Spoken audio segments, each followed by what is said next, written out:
Hello. Today I'm going to talk to you about a journal article that entailed a type of discussion technique that would help students and individuals in general improve speaking through writing.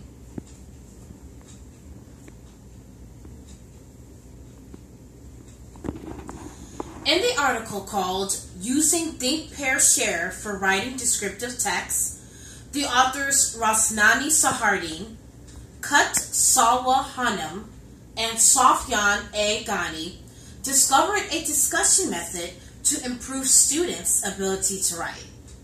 The complexity with writing is having to possess ability to transfer inner thoughts onto paper. It is because of this that many still experience difficulties with this challenge.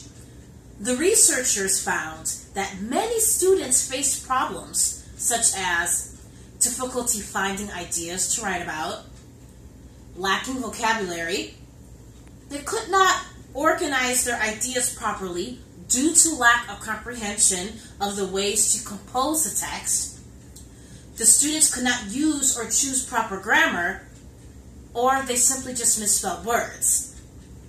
Due to this, students could not receive a passing grade on their tests. To remedy this, researchers conducted a study to determine if the Think, Pair, Share strategy would improve students' ability to write descriptive text. In this research, 10 students who had trouble with descriptive writing were picked to participate in this study. It took place at a high school in Banda Aceh, Indonesia, in which there were 3 phases: the pre-test, treatment, and the post-test. In the pre-test, students were asked to write a descriptive text of a story without any explanation for one 40-minute session. In the treatment, students were taught the Think, Pair, Share strategy in the first session, and during the second session, the strategy was utilized. Both sessions lasted for 40 minutes. Students were able to write their descriptive text in pairs after the discussion strategy was used in the last 40-minute session, which was the post-test.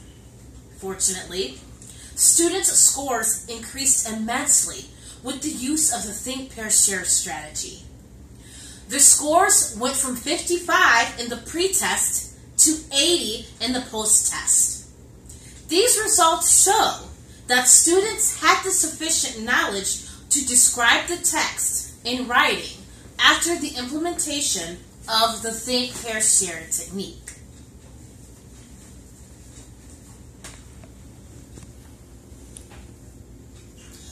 Compared to various journal articles on oral communication, this journal article contains important information that is normally absent in other literature.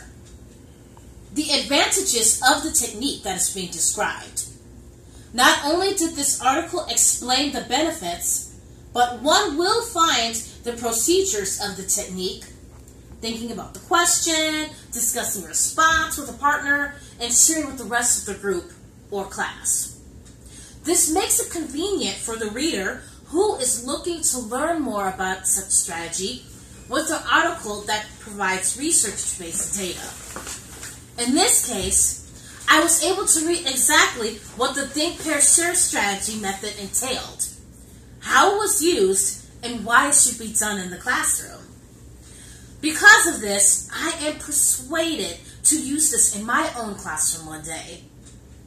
What this journal article did have in common compared to other educational articles is the absence of participant information. Other than the number of individuals who took part in the study, as well as the school year, the demographics of the participants are unknown.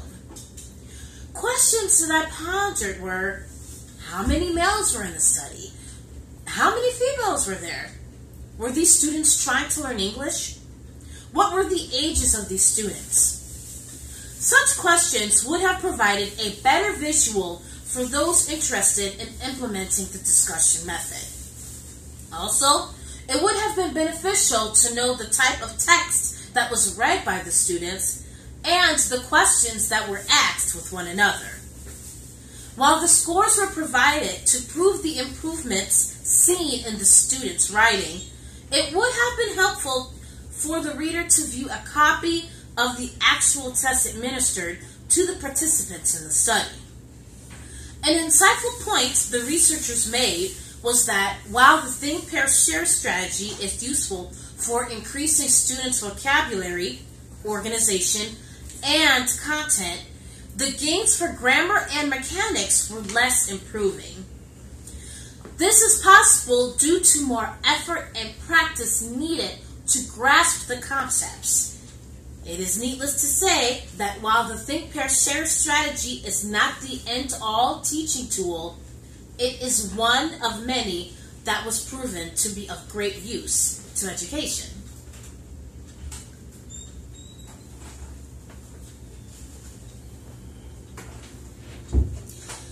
It is great that I can proclaim that I have experience with the Think, Pair, Share strategy.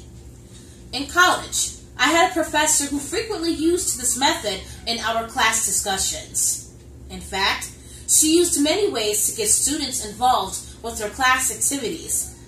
But for some reason, I do not remember the rest of the strategies she used. I must say, my classmates and I used to think that doing the Think, Pair, Share strategy was a waste of time.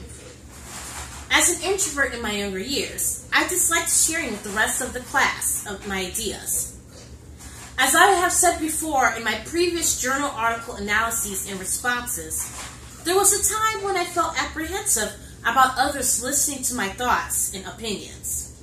However, I now understand that many lessons and activities my professors had planned were simply supplying ideas for pre-service teachers to utilize in the classroom one day.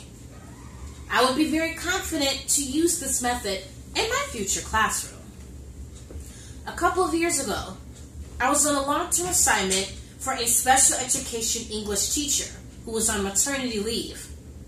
I had the pleasure to co-teach with an English teacher, 10th graders. One day, our class was reading Everyday Use by Alice Walker. It was a short story. Together, we read and discussed the story as a class. After the reading, there was a list of questions in which students had to independently complete before the end of the period. Many of our students were sleepy and bored, and majority did not finish at the end of class. As a result, my co-teacher and I returned only a handful of papers with full scores on them. At the time, we could not figure out why so many of our students did not do well on their seemingly simple assignment. Then, it dawned on me. We should have allowed the opportunity for students to pair with one another and eventually share together as a class. In this way, they would have been much more involved than what they were at the time.